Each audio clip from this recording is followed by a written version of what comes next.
So here's a real rough guess at early options for your design of your garden, given everything we've said so far about aspects and slopes and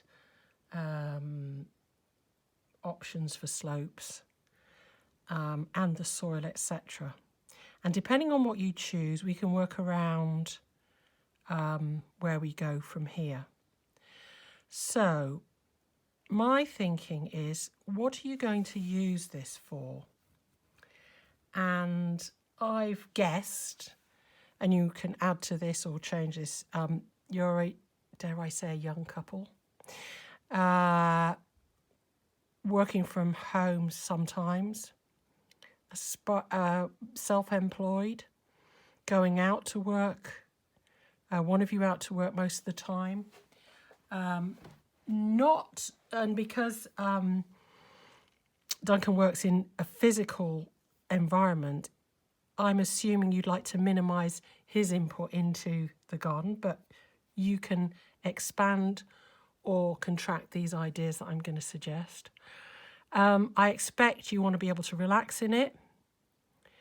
There's a question in my head as whether you'd like to write from it, as in, you know, have a dedicated sanctuary writing area, as well as a sunning area and an eating area.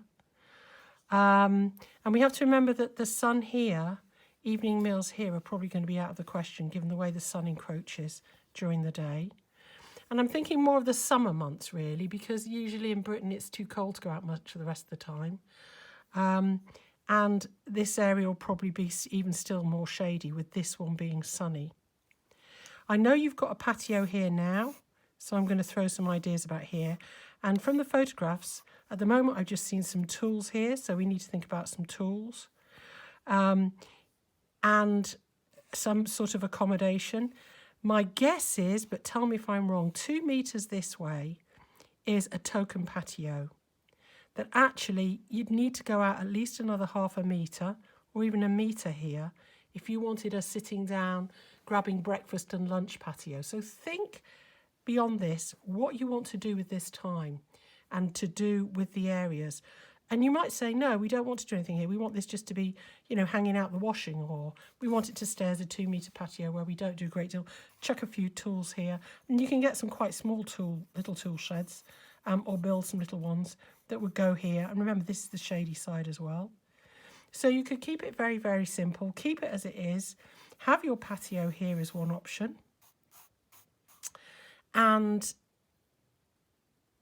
exploit the rest of this ground, having layered some of it, at least, depending on where we go, with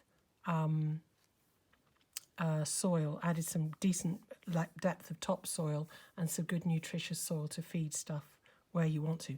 And remember, as I said, you can still tunnel a garden into this. I'm assuming as well in your brief that you may want to break up the garden. If you break it up, it won't seem as long. If you want a long garden, then avoid all breaking up of that garden, if you want that long, narrow look. If you want to feel that there is some mystery around the garden and it's a little bit different, then you've got a couple of options, because breaking it up will and weaving your way through it will make you, rather than a straight pathway down or whatever, will make you feel that it's bigger, more different. And to zone it up is also another good idea, if you don't want the long, narrow look. And I'm going to assume for the sake of this you don't. If you do, you can put a vegetable plot here, you can have your patio here, and your bit of garden for whatever you want to sit out and do in the meantime. That's the simplest route.